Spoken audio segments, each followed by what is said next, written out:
In the ruthless emotional landscape of the young and the restless.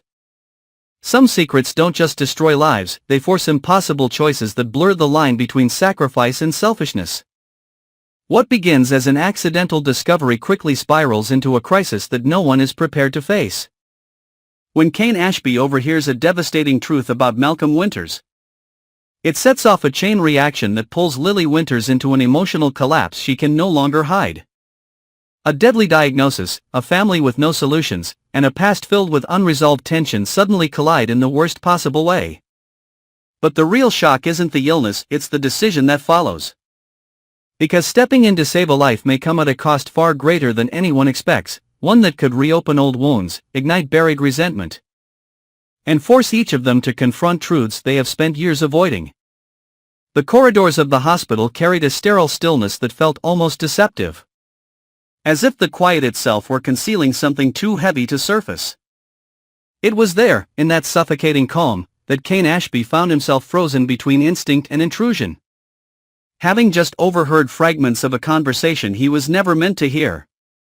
The words did not come all at once, they assembled slowly in his mind, piece by piece, until they formed something undeniable.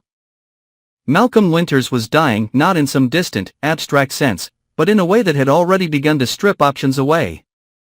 The diagnosis, aplastic anemia, sounded clinical, almost detached, yet the implications were brutally personal. Malcolm's survival hinged on a bone marrow transplant, and the cruelest twist of all was that no one within the family was a match.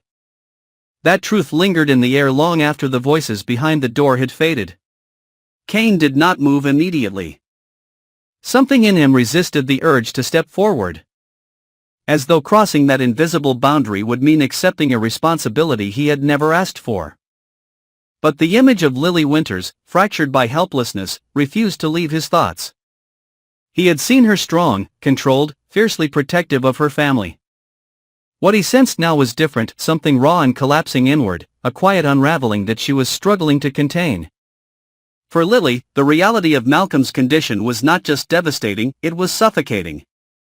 Every possibility she clung to seemed to dissolve the moment she examined it too closely. The medical explanations blurred into a single, unrelenting conclusion: time was running out, and there was nothing she could do to stop it. What made it unbearable was not just the fear of losing Malcolm, but the bitter recognition that her own blood, her own family, had failed him in the one way that mattered most.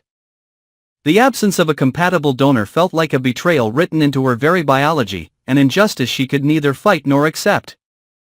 That sense of betrayal began to twist into something sharper, more volatile. It was no longer directed solely at circumstance but at the people around her. At the fragile network of relationships that suddenly felt insufficient. She found herself questioning everything, every past decision, every distance that had formed within the family. Every moment where something might have been different. Regret became a constant presence, feeding a quiet anger that had nowhere to go. She was not just grieving the possibility of loss, she was resenting the inevitability of it. Cain, watching from the periphery, felt that shift more acutely than he expected. He had always existed in a complicated space within Lily's life, never entirely outside, never fully at the center. That ambiguity now became a source of internal conflict. He understood, perhaps too well, that stepping forward would not be a simple act of generosity. It would reopen wounds, force confrontations, and drag unresolved emotions back into the light. Yet doing nothing felt equally impossible. The knowledge he carried had already begun to reshape his sense of responsibility, turning passive awareness into an active burden. His decision did not come as a moment of clarity but as a slow, grinding inevitability. The idea of testing himself as a potential donor surfaced quietly, almost cautiously, before gaining weight with each passing hour. He tried to rationalize it, to frame it as a practical step, something that could be done without emotional consequence. But beneath that reasoning lay something far more complicated, a need to prove something, perhaps to Lily, perhaps to himself. It was not just about saving Malcolm. It was about confronting the parts of his past that had never fully settled. The fractures that still defined his connection to this family. When Cain finally chose to act, the decision carried an undercurrent of defiance. It was directed not at any one person, but at the situation itself, at the helplessness that had begun to define everything.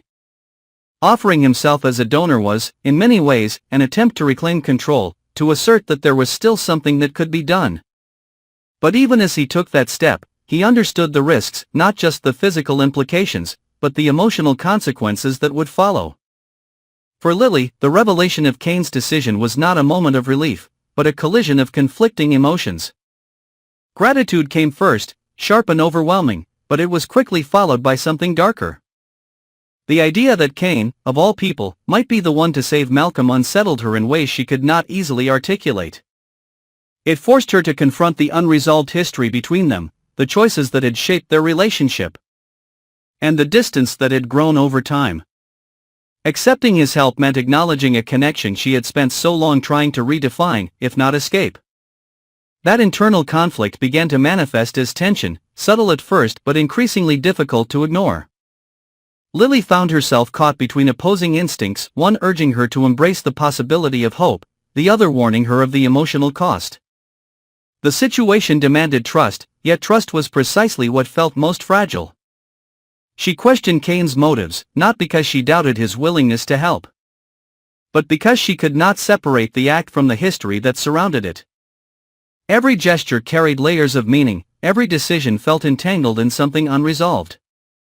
Meanwhile, Malcolm remained at the center of it all, both the reason for their actions and the silent witness to the fractures within the family. His condition stripped away any illusions of control, forcing those around him to confront the limits of what they could do. The knowledge that his survival depended on a compatibility that seemed almost impossible only deepened the sense of urgency. And as the possibility of Cain being a match began to take shape, the stakes shifted in ways none of them had anticipated. The testing process became a period of suspended reality, where time felt distorted and every outcome carried equal weight. For Cain, it was a confrontation with vulnerability. A recognition that his decision had placed him at the center of something far larger than himself. For Lily, it was an exercise in restraint, a constant effort to manage expectations while grappling with the hope she was almost afraid to feel. And for the family as a whole, it was a moment of reckoning, where past conflicts and unspoken tensions rose to the surface, demanding acknowledgement. As the results approached, the atmosphere grew increasingly volatile. The possibility that Cain could be the answer to Malcolm's survival did not bring unity, it exposed divisions that had long been suppressed. Questions of obligation, of loyalty, of what it meant to step forward in a moment of crisis began to take on new significance.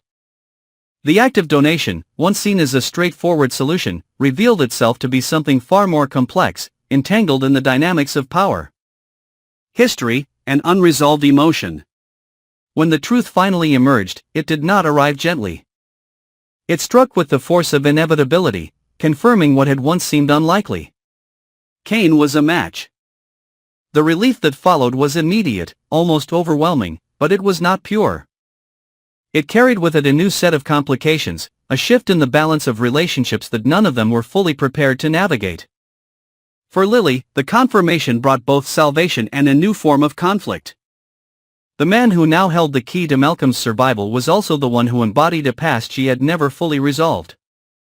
Gratitude became inseparable from vulnerability, forcing her to confront emotions she had long kept at a distance. The act that should have simplified everything instead made it infinitely more complicated. Cain, now fully committed, felt the weight of expectation settle in. The decision he had made in a moment of conviction had become a defining reality, one that would shape not only Malcolm's future but his own. There was no turning back, no way to detach from the consequences of what he had set in motion. And as the procedure loomed closer, the emotional stakes continued to rise, threatening to overwhelm even the strongest sense of purpose. What had begun as a moment of overheard truth had evolved into something far more profound, a convergence of desperation, sacrifice, and unresolved tension. Each of them had been pushed to a point where choices were no longer optional, where action was the only path forward. And in that space, where survival and emotion collided, the lines between selflessness and self-interest blurred, leaving behind a story defined not just by what was at stake, but by what each of them was willing to risk to face it.